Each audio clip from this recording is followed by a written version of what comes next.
चलिए स्क्रीन सबको दिखने लगी।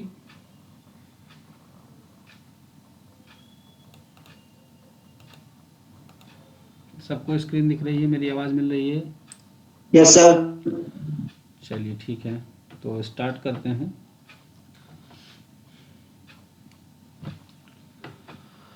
तो एक क्वेश्चन आया है कि विद इन और बिटवीन वेरिएंस को हम लोग फिर से समझ लें क्या होता है ये।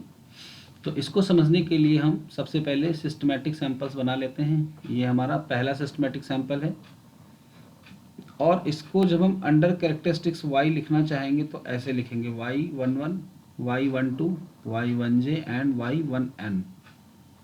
इसी तरीके से दूसरा सिस्टमैटिक सैंपल आएगा y21, y22, y2j and y2n। Similarly ith systematic sample आएगा। ith सिस्टमैटिक सैंपल क्या हो जाएगा, yi1, yi2, yij डॉट डॉटyin। सारे सैंपल्स का जो साइज है वो सबका सेम है, स्मॉल n। इसमें किसी को कोई कन्फ्यूजन? ये है हमारा kth सैंपल। अब हमारे सैंपल का नंबर क्यों है ये सबको क्लियर है, क्योंकि हम पहला जो नंबर चूज कर रहे हैं वो कहाँ से चूज कर रहे हैं,1 to k। तो हमारे टोटल 1 से लेकर k तक कोई भी पहला रैंडम नंबर आ सकता है और उसके अकॉर्डिंग हमारे सैंपल बन जाएगा। ठीक है, सबको क्लियर? आगे बढ़ते हैं। yk2 dot dot yk j and dot dot ykn। तो ये हमारे हो गया सिस्टमेटिक सैंपल का डायग्राम, जब हमने इसको किसी कैरेक्टरिस्टिक्स y के अंडर में डेटा कलेक्ट करके बनाया। तो इसमें बिटवीन और विद इन वेरिएंस को हम समझा देते हैं फिर से। बिटवीन वेरिएंस का मतलब होता है कि ये जो सिस्टमेटिक सैंपल्स हैं इनके बीच का वेरिएंस कितना है, और विद इन का मतलब होता है कि इनके अंदर का वेरिएंस कितना है। तो सबके अंदर का अलग वेरिएंस होगा। जैसे अगर हम पहले वाले के विद इन वेरिएंस की बात करें तो हम इसको s1 स्क्वायर से लिखेंगे, और s1 स्क्वायर की वैल्यू को हम कैसे लिख सकते हैं, स्मॉल कैपिटल। इस पे आप लोग फोकस मत करना, बस ये बन कैसे रहा इस पे ध्यान देना। तो इसमें टोटल n वैल्यूज़ हैं n-1, summation j going from 1 to n, and यहाँ पर जो वैल्यू है जनरल वाली वो क्या है, y1j। तो i की वैल्यू फिक्स है इसमें, कितनी है i की वैल्यू, i की वैल्यू 1 है, ये फिक्स है। तो i नहीं आएगा, उसकी जगह पे 1 आएगा, y1j। और चूंकि ये पहला क्लास है तो इसका मीन होगा y1 बार, इसको घटाकर स्क्वायर कर देंगे। सिमिलरली s2 स्क्वायर आएगा। s2 स्क्वायर को हम लोग क्या लिखेंगे, 1/n-1, summation j going from 1 to small n। आपकी क्लास 2 थी या सिस्टमेटिक सैंपल नंबर 2 था, तो यहाँ y2j minus y2 bar whole of square हो जाएगा। इसी तरीके से हम लास्ट में sk स्क्वायर लिख देंगे। तो ये सारे क्या बता रहे हैं, विद इन वेरिएंस को बता रहे हैं। तो हमको अगर हमारी इंटायर पॉपुलेशन के लिए विद इन वेरिएंस का एक वैल्यू चाहिए तो हम क्या करेंगे, हम इनका एवरेज ले लेंगे विद इन वेरिएंस के लिए। तो एस स्क्वायर WSY, इसका मतलब हुआ वेरिएंस या mean square error with in systematic sample. इनका एवरेज ले लेंगे तो ये टोटल कितने हैं, k हैं। तो हम इनको जोड़ेंगे और k से डिवाइड कर देंगे।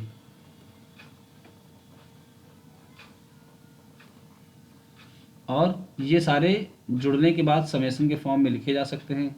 कैसे लिखे जा सकते हैं, summation i is equal to 1 to k, और यहाँ पर एक वैल्यू रख देंगे SI स्क्वायर, क्योंकि i पे हम इसको सम कर रहे हैं। तो i की वैल्यू 1 तो ये बन जाएगा S1 स्क्वायर, i की वैल्यू 2 तो S2 स्क्वायर, k तो SK square.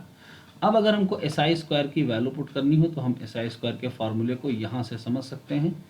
Total values n है, 1/n-1, summation j equal to 1 to n, और यहाँ की जनरल वैल्यूज है yij,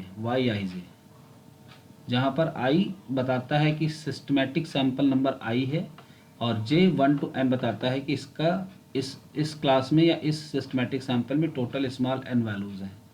अगर इसके मीन की बात करें तो yi बार और इसका स्क्वायर। इस SI स्क्वायर की वैल्यू को जब हम यहाँ पुट करेंगे तो हमारा फार्मूला कुछ इस तरह से बन जाएगा, 1/k, और ये n-1 जो था अंदर पुट करेंगे तो समेसन के बाहर आ जाएगा। एक summation i going from 1 to k ये वाला आ गया, और एक एस आई स्क्वायर वाला आएगा जब हम एस आई स्क्वायर की वैल्यू पुट करेंगे J equal to 1 to n Y I J minus Y I bar square. तो ये है हमारा within systematic mean square error. क्या सभी को क्लियर हो गया? जिनको डाउट था वो लोग बताएं जल्दी से। Yes sir. ठीक है, अब बिटवीन की बात कर लेते हैं। बिटवीन कहता है कि इस सैंपल और इस सैंपल के बीच में कितना वेरिएशन है। तो बीच के वेरिएशन के लिए हमको हर सैंपल की एक वैल्यू चाहिए जो उसको रिप्रेजेंट करे। तो हर सैंपल को एक वैल्यू से अगर हम रिप्रेजेंट करें तो हम सेंट्रल टेंडेंसी का मेजर ले लेते हैं मीन। तो पहली वैल्यू को y1 बार ने रिप्रेजेंट किया पहले सैंपल को, दूसरे को y2 बार ने, इसी तरीके से ith सैंपल को रिप्रेजेंट किया yi बार ने, और लास्ट वाले को yk बार ने, क्योंकि ये उनके मीन थे। हम इसमें से इंटायर मीन घटाएंगे, यानी कि जो पूरी पॉपुलेशन का मीन है उसको घटा देंगे। अब मीन स्क्वायर एरर का फार्मूला बनाना है तो हम इसका स्क्वायर करेंगे सबका, और फिर इनको सम करके डिवाइड कर देंगे। तो हमारा जो वेरिएंस बनने जा रहा है बिटवीन ये कॉलम्स, बिटवीन कॉलम्स कह सकते हैं इनको। कल हमने इनको एस बी स्क्वायर से डिनोट किया था, तो एस बी स्क्वायर का जो नोटेशन है वो बाद में हम एक जगह यूज करेंगे। तो इसको कन्वर्ट कर लेना आज एस सी स्क्वायर में। एस सी में सी डिनोट कर रहा है इन कॉलम्स को, column number 1, column number 2, column number 3। इससे होगा क्या कि जो नोट्स में नोटेशन है वो और ये सेम रहेंगे, तो आपको कन्फ्यूज़न नहीं होगी। अब अगर हम इन सबको इकट्ठा करें तो डिवाइड किससे करते हैं मीन स्क्वायर एरर में? टोटल के लोग हैं तो k माइनस 1 से डिवाइड करेंगे। Summation I going from 1 to k जाएगा, और ये आएगा वाई आई बार माइनस वाई बार का होल ऑफ स्क्वायर। तो बिटवीन कॉलम का वेरिएंस समझ में आया? Yes sir. ठीक है, आज हम बढ़ते हैं प्रूफ की तरफ। नोटेशंस कल सारे हो गए हैं, सबने नोटेशन रिवाइज कर लिए हैं। आज थोड़ा सा समय की कमी है, इस वजह से मैं किसी से नोटेशन पूछता नहीं हूँ, जो जिसने रिवाइज किए हैं ठीक है। तो हम लोग देखते हैं सीधे प्रूफ। उस प्रूफ में किसी को कहीं कोई दिक्कत होगी तो बताना, मैं नोटेशन एक बार आपको याद दिला दूंगा कैसे बना था और कैसे आया था। तो पहला प्रूफ है, कैपिटल मीन वाई बार के लिए हमको ढूंढना है एक अनबायस एस्टिमेटर।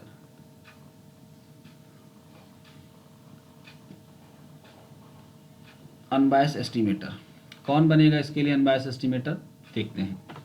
इसके पहले हम कैपिटल वाई बार का फार्मूला देख लेते हैं। तो कैपिटल वाई बार में टोटल वैल्यूज कितनी है? कैपिटल एन, या फिर ब्रैकेट में इसको हम एन के भी लिख सकते हैं।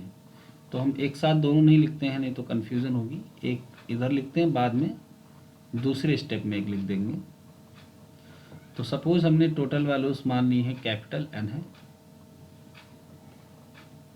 ठीक है। और समेसन क्या आएगा? समेसन एक आई का आएगा 1 to k, और एक जे का आएगा 1 to n, और यहाँ पर आएगा वाई आई जे। अब इसमें कैपिटल एन की वैल्यू को एन के पुट करके भी हम फार्मूले को लिख सकते हैं।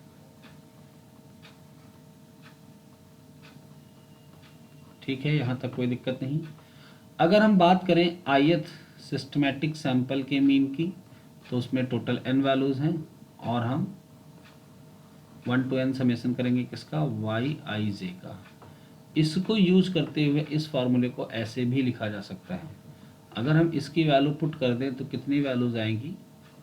इसकी वैल्यू यहाँ से निकाल सकते हैं एन वाई आई बार। तो अगर हम इसे पुट करते हैं तो n से n कैंसिल हो जाएगा, और हमारे पास फाइनली बचेगा 1/k summation I going from 1 to k Y I bar. तो ये है पॉपुलेशन मीन का। हमको एक एस्टिमेटर चाहिए जो इसके लिए अनबायस्ड हो।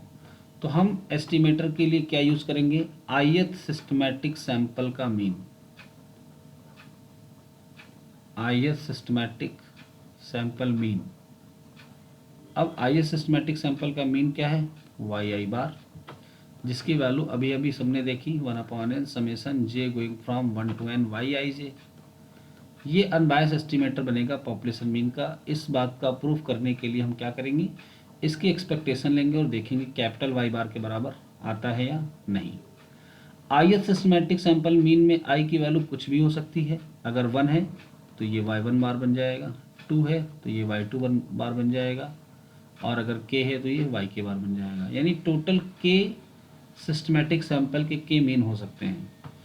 अगर हम इसकी एक्सपेक्टेशन लें तो तुम लोगों को एक्सपेक्टेशन की डेफिनेशन तो याद ही होगी, sum of all possible values of random variable multiplied by their respective probability. इस वाई आई बार जो ith सिस्टमेटिक सैंपल का मीन है, इसकी पॉसिबल वैल्यूज़ क्या हो सकती हैं? अगर सैंपल पहला हुआ तो इसकी पहली पॉसिबल वैल्यूज़ होगी y1 बार, और टोटल k वैल्यू से इसके आने की प्रोबेबिलिटी 1/k। दूसरी y2 बार, इसके भी आने की प्रोबेबिलिटी 1/k। लास्ट वाली हो गई yk बार, और इसके भी आने की प्रोबेबिलिटी 1/k। अगर हम इसको सॉल्व करें तो 1/k कांस्टेंट है, कॉमन आएगा, और एक समेशन आएगा i going from 1 to k y i बार। अब अगर आप ऊपर के फॉर्मूले से इसको मैच करो तो ये बन चुका है कैपिटल Y बार। यानी कि वाई आई बार ith सिस्टमेटिक सैंपल का जो मीन है वही बनता है अनबायस एस्टिमेटर किसके लिए? पॉपुलेशन के मीन के लिए। यहाँ तक सभी को क्लियर है? आगे बढ़ते हैं। हाँ, इसको कुछ नाम दें ताकि हम डिफरेंस कर सकें, जैसे कि हमने लिखा है y bar S T in case of stratified random sampling.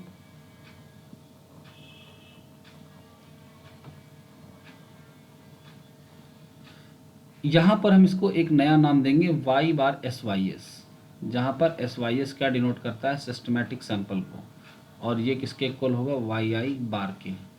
तो हम लोग जब आगे नोटेशंस लिखेंगे तो इसमें ये वाला नोटेशन यूज़ करेंगे, क्योंकि इस नोटेशन से ये भी पता चलता है कि सैम्पलिंग कौन सी है, सिस्टमेटिक सैम्पलिंग है। अब हम आगे बढ़ते हैं और बात करते हैं सिस्टमेटिक सैंपल के वेरिएंस की।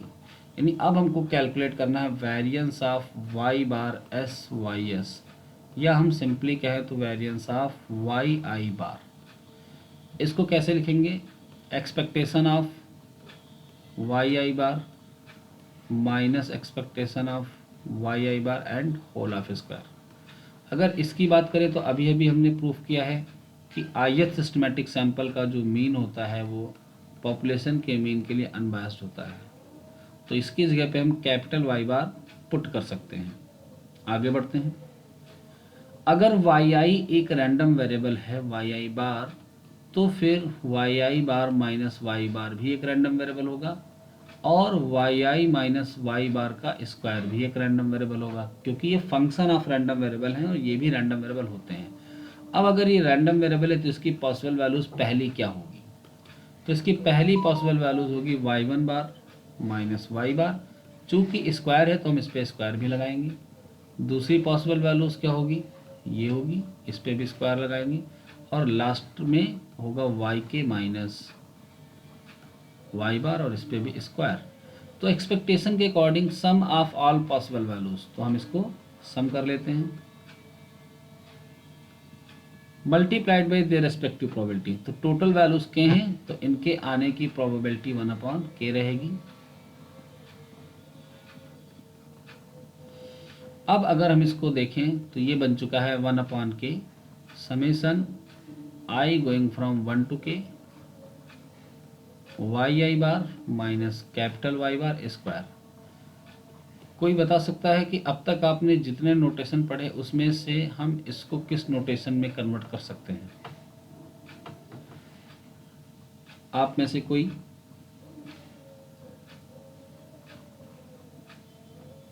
अभी अभी आपने एक नोटेशन पढ़ा सिस्टमैटिक सैम्पलिंग में between column mean square error, जिसको हम लोगों ने SC स्क्वायर लिखा था, और इसकी वैल्यू क्या आई थी? 1/k माइनस 1 summation i going from 1 to k Y I bar minus capital Y bar square. इसको यूज़ कर दें अगर हम, तो हम इसमें से इसकी वैल्यू को लिख सकते हैं वहाँ पर। कितने लिखेंगे? k minus 1 into SC square. तो k माइनस 1/k पहले से था, और ये SC स्क्वायर। तो हमारे variance of Y bar S Y S का एक फार्मूला आ गया k minus 1/k SC square, और ये फार्मूला किसके टर्म में है? Between columns mean square error के टर्म में है। आगे बढ़ते हैं और इसके और फार्मूलेस की बात करते हैं। तो आगे बढ़ने के लिए हम यहीं से कंटिन्यू कर लेंगे। Variance of y bar S Y S, और इसकी वैल्यू है 1/k summation I going from 1 to k Y I bar minus capital Y bar square. एक प्रूफ हो चुका है वेरिएंस का, जो कि आया है एस सी स्क्वायर के टर्म में। अब हम बढ़ते हैं दूसरे प्रूफ की तरफ, सिस्टमैटिक सैंपल का दूसरा प्रूफ जो आता है इंट्रा क्लास कोरिलेशन कोफिशिएंट के टर्म में। तो इसके पहले कि हम दूसरे प्रूफ की तरफ बढ़ें, आप लोगों को मैं इंट्रा क्लास कोरिलेशन कोफिशिएंट का फार्मूला बता देता हूँ। वैसे कोरिलेशन कोफिशिएंट का फार्मूला क्या होता है? Rho is equal to covariance between x and y divided by under root variance x into variance y. अगर हम इसको एक्सपेक्टेशन के फॉर्म में लिखना चाहें तो ऐसे लिख सकते हैं,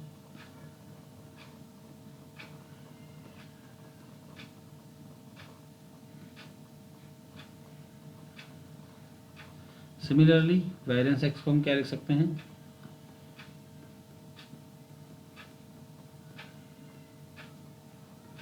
तो सभी को ये फार्मूला क्लियर है? ये फार्मूला होता है कोरिलेशन कोफिशिएंट का। अब इसी कोरिलेशन कोफिशिएंट का नाम पड़ जाता है इंट्रा क्लास कोरिलेशन कोफिशिएंट।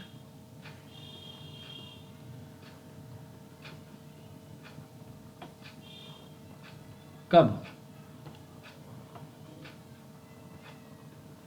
इसका नाम कब पड़ जाता है इंट्रा क्लास कोरिलेशन कोफिशिएंट? जरा ध्यान से देखेंगे। Correlation is the relationship, linear relationship between two variables. मान लो एक वेरिएबल है स्टैटिस्टिक्स में आए हुए नंबर्स और दूसरे वेरिएबल है मैथमेटिक्स में आए हुए नंबर्स। तो इनके बीच में जब हम लीनियर रिलेशनशिप निकालते हैं दैट इज कॉल्ड कोरिलेशन। लेकिन अगर हम ये कहें कि एक गांव में रह रहे आदमियों की आपस में हाइट का क्या रिलेशन है, ये बताइए। तो पहले व्यक्ति की हाइट को हम लिख लेंगे y11, दूसरे की हाइट को y12, ये कोई एक गांव है। जेथ की हाइट को y1j लिख लेंगे, और इसी तरीके से मान लो उस गांव के हमने n पर्सन्स को लिया तो इसकी हाइट होगी y1n। ये पहला गांव है। इसी तरीके से दूसरे गांव का भी हम ले सकते हैं, लेकिन अभी हम एक गांव की ही बात करते हैं। अब इस गांव में जो y डेटा लिया गया है ये था हाइट, और हमको पता करना है कि इनका हाइट में आपस में क्या कनेक्शन है। तो यहाँ पर एक ही क्लास में आपस में हाइट का रिलेशनशिप हम निकालने जा रहे हैं। इस सिचुएशन में कोरिलेशन को हम कहते हैं इंट्रा क्लास कोरिलेशन, यानी क्लास के अंदर का कोरिलेशन, इंट्रा क्लास कोरिलेशन। ये वाला कोरिलेशन क्या था? ये अलग क्लास थी, ये अलग क्लास थी, दोनों का आपस में रिलेशनशिप दिखी तो हमने कहा कोरिलेशन। लेकिन यहाँ पर क्लास एक ही है और उसी में हम आपस में हाइट का कोरिलेशन निकाल रहे हैं, that is known as intra class correlation. तो आपको क्या जानने की ज़रूरत है कि इंट्रा क्लास कोरिलेशन का फार्मूला क्या होता है? तो इंट्रा क्लास कोरिलेशन का फार्मूला होता है एक्सपेक्टेशन ऑफ, ध्यान देना जरा सब लोग, यहाँ पर हम लिखेंगे वाई आई जे माइनस इसका मीन क्या होगा, यानी एक्सपेक्टेशन कह लो। तो expectation of Y I j, ये एक ब्रैकेट में आएगा, दूसरे ब्रैकेट में क्या आएगा? एक्सपेक्टेशन ऑफ, सॉरी एक्सपेक्टेशन नहीं, वाई आई जे डैश। डैश क्यों लग गया? इस वाले ग्रुप का एक पर्सन है जेथ, इसको हमने ले लिया पहले नंबर पे। अब इसका रिलेशनशिप बाकियों में से किसी से निकालेंगे, तो बाकी वैल्यू जिसको हम सेलेक्ट करेंगे उसका नाम दे रहे हैं जे डैश, और यहाँ पर लिख देंगे कि जे और जे डैश कभी भी बराबर नहीं हो सकते। सबको क्लियर हो गई ये बात? आपस में हाइट का रिलेशनशिप निकालना है तो एक वैल्यू वाई आई जे हमने ले ली, जिसमें जे की वैल्यू अगर 5 है तो जे डैश की वैल्यू 5 को छोड़कर सब कुछ हो सकती है, यानी हम पांचवी वैल्यू का सबसे रिलेशनशिप निकालेंगे। और रिलेशनशिप के फार्मूले को लिखने के लिए ये यूज कर रहे हैं जो हमने ऊपर अभी बताया आपको। तो एक्सपेक्टेशन वाई आई जे माइनस एक्सपेक्टेशन वाई आई जे, और इधर Y I J dash minus expectation of Y I J dash. ये था ऊपर वाला हिस्सा। अभी नीचे वाला हिस्सा बाकी है, नीचे वाले हिस्से पर भी चलते हैं जल्दी से।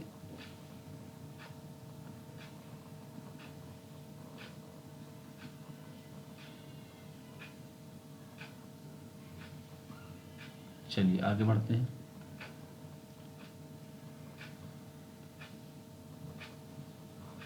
नीचे वाले हिस्से में क्या आएगा? दो वेरिएंस आएंगे, एक वाई आई जे के लिए आएगा और एक वाई आई जे डैश के लिए आएगा। तो जब ये साथ साथ में होते हैं तो कहते हैं कि जे और जे डैश बराबर नहीं है, लेकिन जब हम इनको अलग अलग लिखेंगे तो जे भी 1 टू एन तक कोई वैल्यू ले सकता है और जे डैश भी 1 टू एन तक कोई वैल्यू ले सकता है। तो ये हो गया वाई आई जे और इसका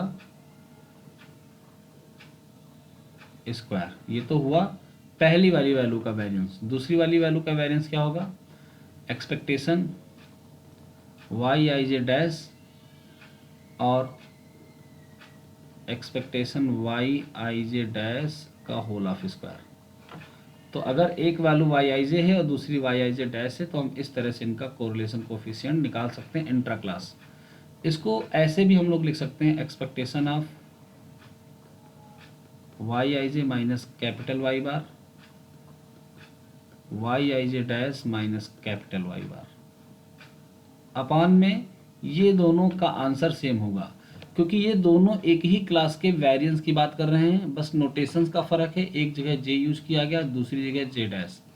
तो अगर ये को वेरिएंस होता तो कहते जो वैल्यू जे ले रहा है वो जे डैश नहीं लेगा, लेकिन ये वेरिएंसेस हैं, ये केवल इसका है और ये केवल इसका है। फिर हमने इनको मल्टीप्लाई किया है अकॉर्डिंग टू फार्मूला। तो इसका जब करेंगे तो जे की वैल्यू कहाँ से कहाँ तक जाएगी, 1 टू n तक। सिमिलरली जे डैश की वैल्यू भी 1 टू n तक जाएगी।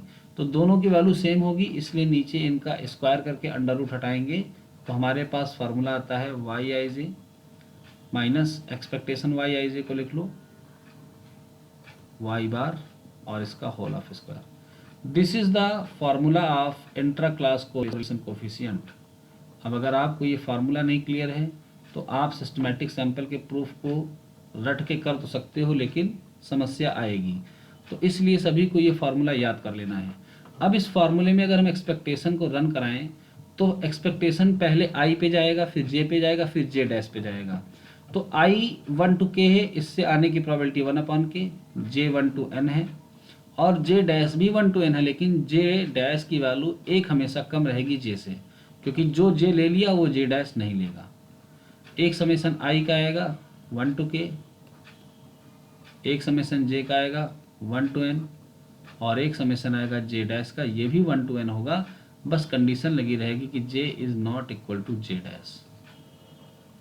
इधर आ गया वाई आई जे माइनस वाई बार, वाई आई जे डैश माइनस वाई बार। ये हो गई एक्सपेक्टेशन की डेफिनेशन, जिसके अकॉर्डिंग क्या किया गया है, sum of all possible values of random variable. तो इसकी जितनी पॉसिबल वैल्यूज थी सारी लिख ली गई। अब आते हैं नीचे वाले एक्सपेक्टेशन पे। तो इसके एक्सपेक्टेशन की वैल्यू को हम कैसे लिख पाएंगे, यहाँ भी दो समेशन चलेंगे, एक आई के लिए क्योंकि आई भी है और जे भी है। तो आई का 1 टू के हो जाएगा और जे का हो जाएगा 1 टू n। आई के आने की प्रोबेबिलिटी 1/k और जे के आने की प्रोबेबिलिटी 1/n। और इधर क्या आने वाला है, वाई आई जे माइनस वाई बार का होल ऑफ स्क्वायर। ये है फॉर्मूला किसका, इस वाले वेरिएंस का। अब अगर हम यहाँ से इसको सॉल्व करके थोड़ा सा लिखना चाहें तो कैसे लिख सकते हैं, ध्यान देना सब लोग। यहाँ पे हम 1/kn और 1/kn को कट कर देते हैं और इस वैल्यू को रो की तरफ भेज देते हैं। तो ये आ जाएगा rho summation i is equal to 1 to k summation j is equal to 1 to n Y I J minus Y bar का स्क्वायर। और इस तरफ क्या बचने वाला है, 1/n-1 summation i is equal to 1 to k summation j is equal to 1 to n summation j dash is equal to 1 to n, जहाँ पर j और j डैश बराबर नहीं है। और इसके अलावा आएगा वाई आई जे माइनस वाई बार, वाई आई जे डैश माइनस वाई बार। अब आप में से फिर कौन बताएगा कि इसकी वैल्यू ऊपर बताएगा नोटेशन से अगर हम लिखना चाहें तो क्या लिखेंगे, थोड़ा सा देखो, सोचो और बताओ।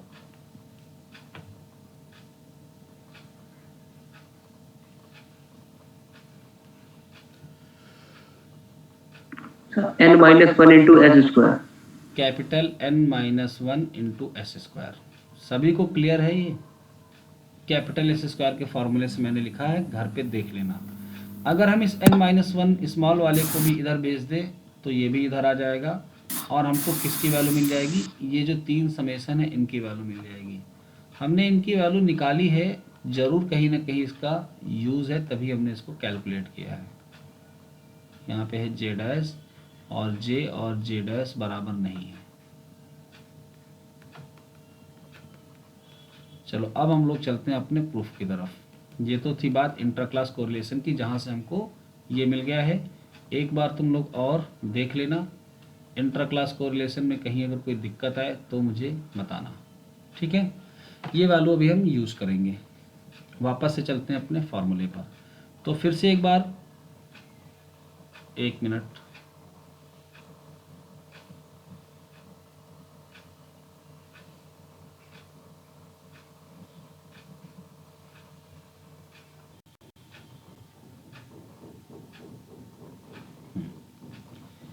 तो एक बार फिर से पूरा देख लेते हैं जल्दी से।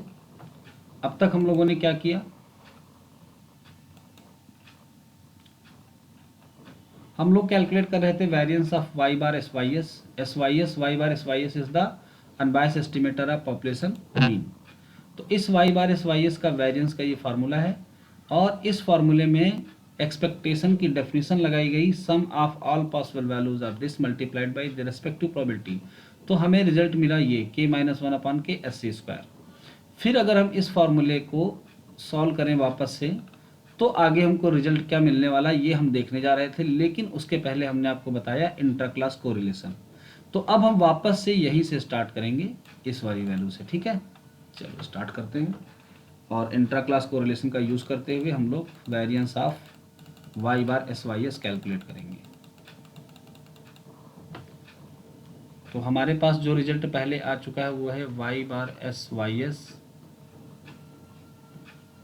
1/k summation I going from 1 to k Y I bar minus Y bar whole of square. इसको आगे प्रोसीड कैसे करेंगे, इसके लिए हम लोग इसमें वाई आई बार की वैल्यू पुट कर देते हैं। क्या है वाई आई बार की value, y I bar is the mean of ith systematic sample.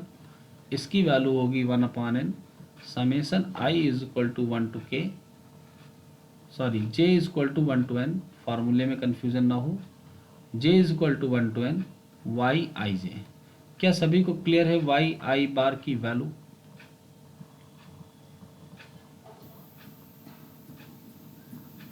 Yes sir, yes sir. ठीक है, और इसकी वैल्यू पुट किया गया है, लेकिन ऊपर होल स्क्वायर है तो होल स्क्वायर को लगा देते हैं वैसे ही जैसे था। आगे बढ़ते हैं। अब अगर हम यहाँ से n स्मॉल n को बाहर करें तो होल स्क्वायर होने के कारण यहाँ से बाहर होगा n², सीधे बाहर कर लेते हैं। फिर क्या है summation i is equal to 1 to k, ये तो बाहर है ही है। अंदर क्या बच रहा है, अंदर बचेगा summation j is equal to 1 to n Y I j. अब जो n कॉमन हुआ था वो कैपिटल वाई बार के साथ मल्टीप्लाई होगा, और हम उसको अगर समेसन में कन्वर्ट करके कॉमन करें तो फाइनली हमारे पास ये बचेगा। अब यहाँ तक अगर किसी को कोई कंफ्यूजन है तो जल्दी बताओ।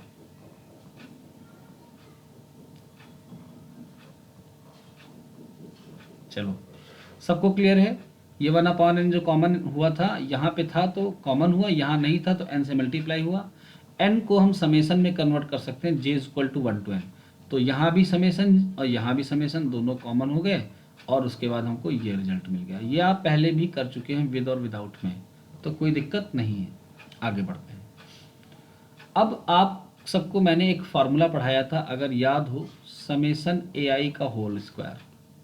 इसकी वैल्यू आई थी summation A I square, I equal to जो भी आई की वैल्यू हो, प्लस समेसन आई और समेसन आई डैश या फिर जे कर लो, ए आई और ए जे, जहाँ पर आई और जे बराबर नहीं है।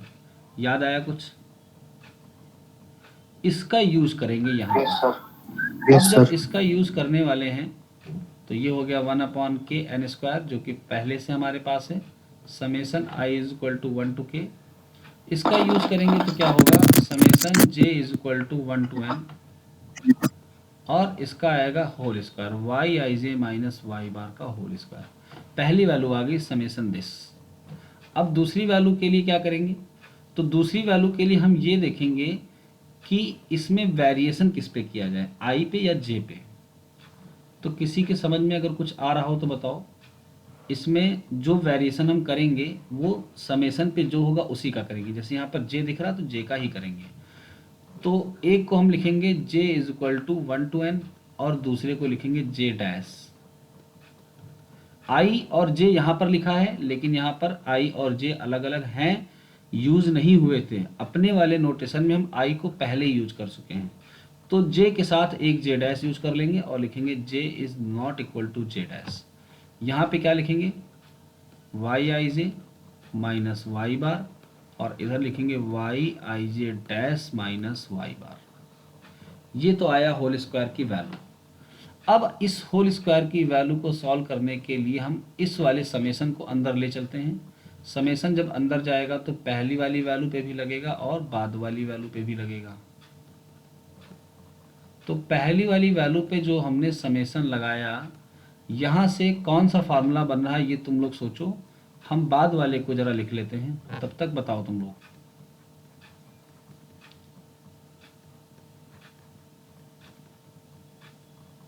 n minus 1 capital n minus one into capital S square. Very good.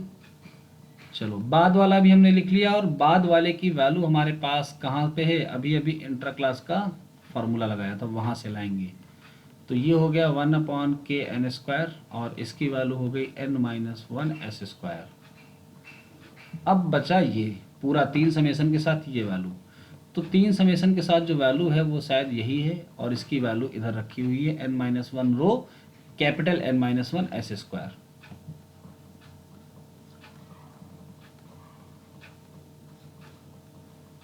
बस आपका प्रूफ सिस्टमैटिक सैंपल के वेरिएंस का हो गया, और एग्जाम में आपको इसको करना होगा। सिस्टमैटिक सैंपल के वेरिएंस का एक प्रूफ और है जो with in systematic sample use होता है, वो हम अभी देखेंगे थोड़ी ही देर में। इसको थोड़ा सा सॉल्व कर लो। यहाँ से कुछ कॉमन हो रहा है, बिल्कुल n-1 और s² ये कॉमन हो रहा है। तो बचेगा क्या, 1 प्लस रो n-1। अगर इस को थोड़ा सा सही करें तो k और nk लिख सकते हैं, और n-1 इंटू s², 1 प्लस रो n-1।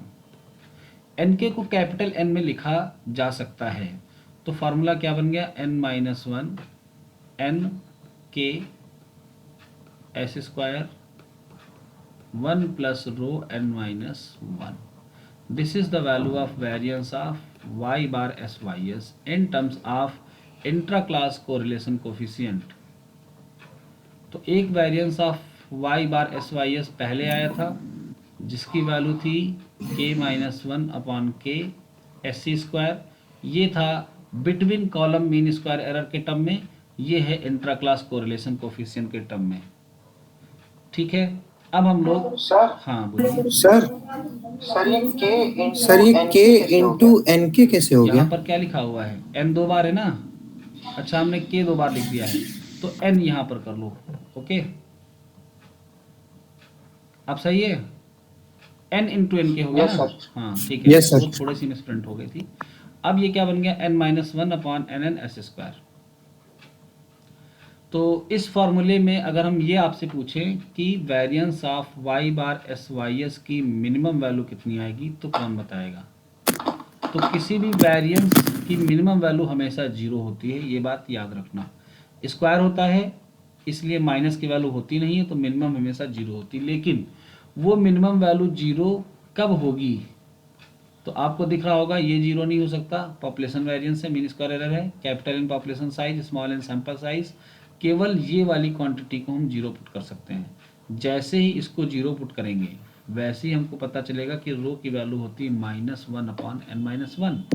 यानी रो की इस वैल्यू पर अगर इंट्रा क्लास कोरिलेशन कोफिशिएंट की वैल्यू ये आ जाए तो सिस्टमैटिक सैंपल का वेरिएंस क्या हो जाएगा, 0 हो जाएगा। इस बात को याद रखना। अगर कंडीशंस आती हैं तो ये बात आपको प्रूफ करने के लिए भी बोली जा सकती है। Proof that in case of systematic sampling variance of unbiased estimate of population mean is equal to 0 for this condition. तो आपको पूरा यही प्रूफ करना होगा और लास्ट में ये लाइन बतानी होगी जो भी हमने बताई आपको। तो variance of Y bar S Y S का ये प्रूफ कंप्लीट हो गया है। जो अगला प्रूफ है उसमें विद इन सिस्टमैटिक सैंपल और सिस्टमैटिक सैंपल के वेरिएंस का यूज करते हुए किया गया है। तो अगले वाले का प्रूफ बड़ा होगा, कम से कम मुझे 35 से 40 मिनट चाहिए करने के लिए। तो आज की क्लास में अगले वाले प्रूफ को, आज की क्लास में तुम लोगों के कुछ क्वेश्चंस ले लेते हैं, अगर किसी को कोई डाउट है तो जिसका जो डाउट हो वो बताए, नहीं तो आज की क्लास सिस्टमैटिक सैम्पलिंग की यहीं तक रहेगी। चलिए अब डाउट वाले लोग बोलें जल्दी से। सर हाँ बताइए। सर वो कल आपने कहा था पीसी बताएंगे। हाँ FPC और एफपीसी जो है, देखो दो चीज़ें होती हैं। एक वैल्यू होती है small N upon capital N, इसको कहते हैं सैम्पलिंग फ्रैक्शन, ठीक है। एक वैल्यू होती है N minus N upon N, इसको कहते हैं एफपीसी। तो ये ज़रूरत के हिसाब से